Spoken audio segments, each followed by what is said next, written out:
they've written so much about this in so many different ways, but recently, one of the I channeled the the Pleiadian Renegades as a writer, but Mm-hmm. I also have a contact called Anica, and she is with them, and they work under the aegis of the League of Light, which is not the Galactic Federation or the Ashtar Command or anything like that. The League of Light is itself, as far as I understand it. I haven't seen it, any of their fleets or anything, but she speaks through them, and she just downloaded a beautiful talk, which is on my site, an audio file where you can listen to. She talks about service to the planet for one thing, but she also talks about looking at what's demonic and having the courage to look within what's demonic to see a spark of what's divine.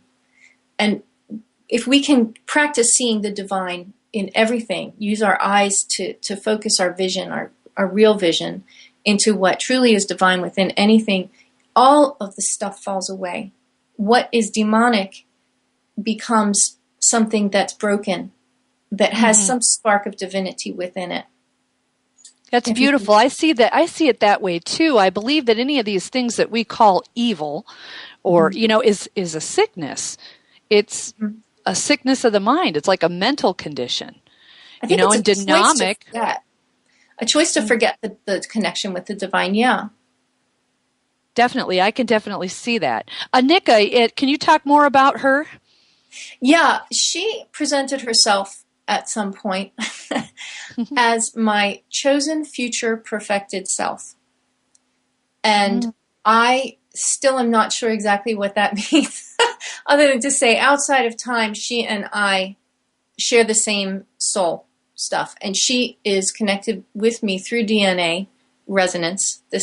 When all of this came through, it turned me around in my head so many times just to understand this. But she talked about genetics and DNA resonance and bloodline, and she is connected to me through bloodline, but also outside of time as an aspect of myself, as a greater aspect Beautiful. of myself. So when she comes in to speak, I have a different physical response than I do when I connect with the Pleiadian Renegades. When I connect with them, I get a very joyful, bubbly, chatty kind of feeling. And when she comes through, there's a certain kind of way my lips curl up into a smile that I know it's her.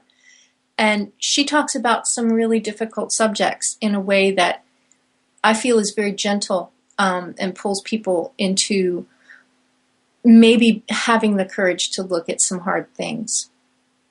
And she looks at a lot of things from that viewpoint. And I've written from her too.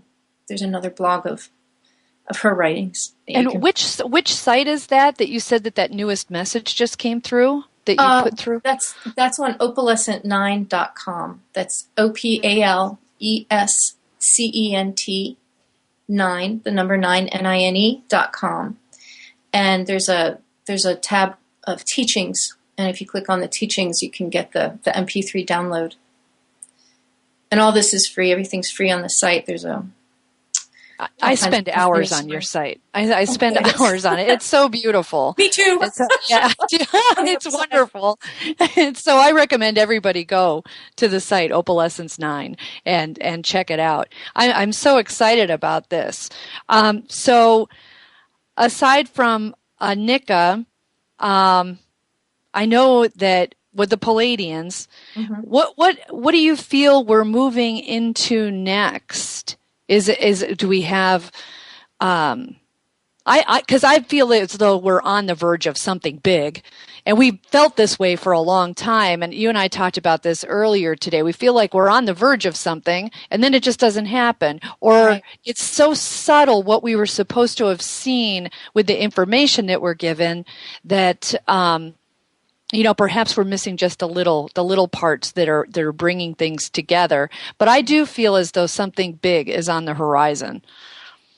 Yeah, and I know a lot of people were frustrated to the point of giving up on any kind of information from any other dimension than CNN or whatever. When in 2008, there was this big announcement that the motherships were going to appear on October 14th and everything was going to change, and nothing happened. That was described, that nothing happened. Mm-hmm. And these things happen from time to time where there's a big buildup, some message gets through, and it falls flat. But it really doesn't, because if you look back at where you were in 2008, 2009, after experiencing that, it felt to me like there was a giant, like, wildfire that burned through the collective conscious karma, that a lot of the nonsense that we had been hanging on to had to disappear. We had to let go of it. Mm-hmm. And it seems things have to happen to make us aware that we're holding on to some sort of hope that might not be grounded in the right way of thinking about who we are and who we're becoming. We have to let go of some part of that so that we can move into a more of a resonant stance with who we are divinely inside of us. And a lot of that dross has to be burned off. And so I think every time we hear that something's going to happen, that doesn't happen, and we get disappointed, it's an opportunity to look at what we need to let go of, where we're moving into, and what we really need to have happen. What we need to have happen, I think, is to recognize how divine we are and to respect that, respond to that in a way that we're learning right now, I think.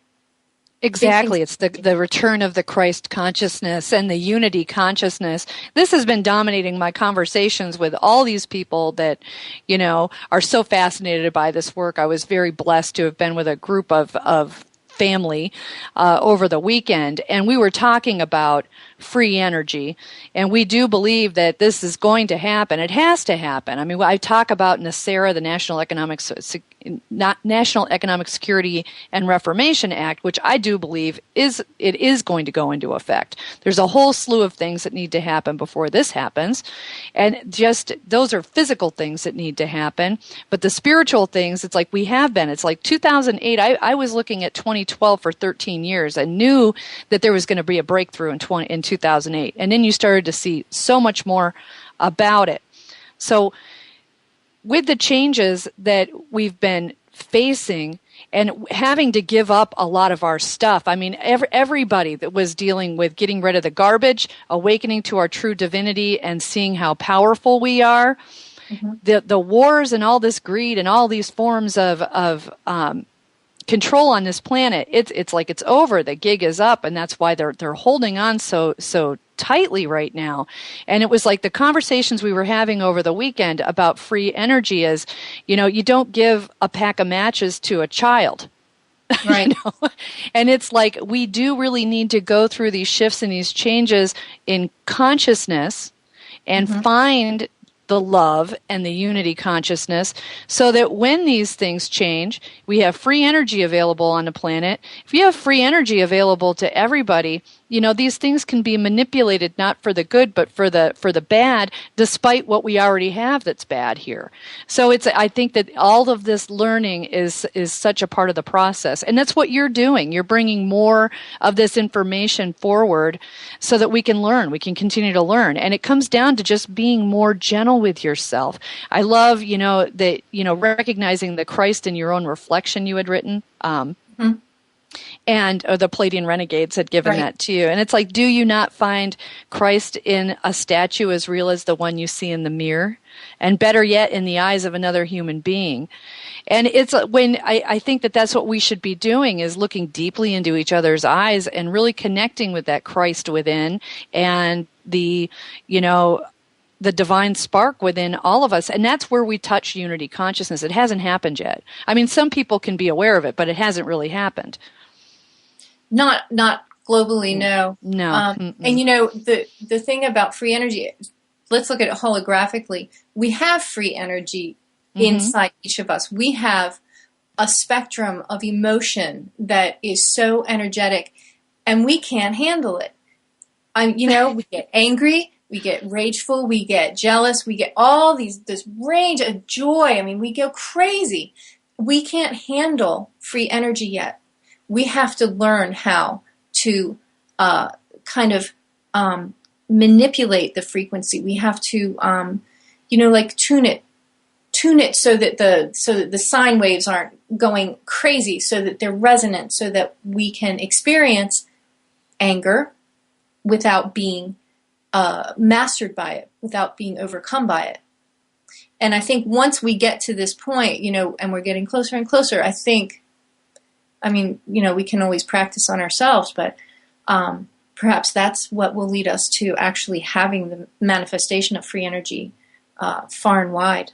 I know there's a lot more people developing the machinery for it, and I'm so happy to see that. Yeah, lots of things, even what they're doing with algae. It's just incredible. And it just took off. And 2008 was a big turning point for that. It seems to me that it's just been incredible. And Mm-hmm. these lower level vibrations, the fear, the greed, the death, it's got to stop. It can't continue to be, here with all this light that is hitting the planet. And what do you see about that? Because I talk a lot about that as well. Just we are beings of light, and being able to call that into our bodies and share that. How do you see that?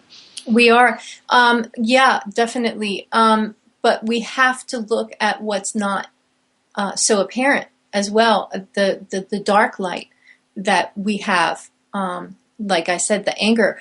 I remember when I was learning therapy, how to do holistic therapy, I was learning in myself what it felt like. And my teacher said, don't be afraid of anger, because if you look at the heart chakra as a flower with petals, lotus petals, there's a little monkey that jumps around on all these petals, and he jumps on joy, and he jumps on love, and he jumps on brotherhood, and he jumps on anger, and he jumps on jealousy. And if he keeps jumping up and down on anger, you're out of control. But it's part of the heart experience.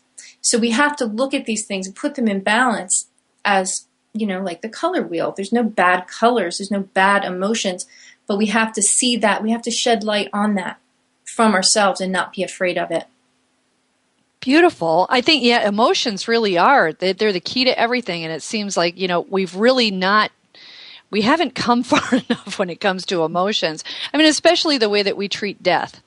It's unbelievable to me that we all come here, and that's what we know for sure we're going to experience at some point, and it's the hardest thing for us to do.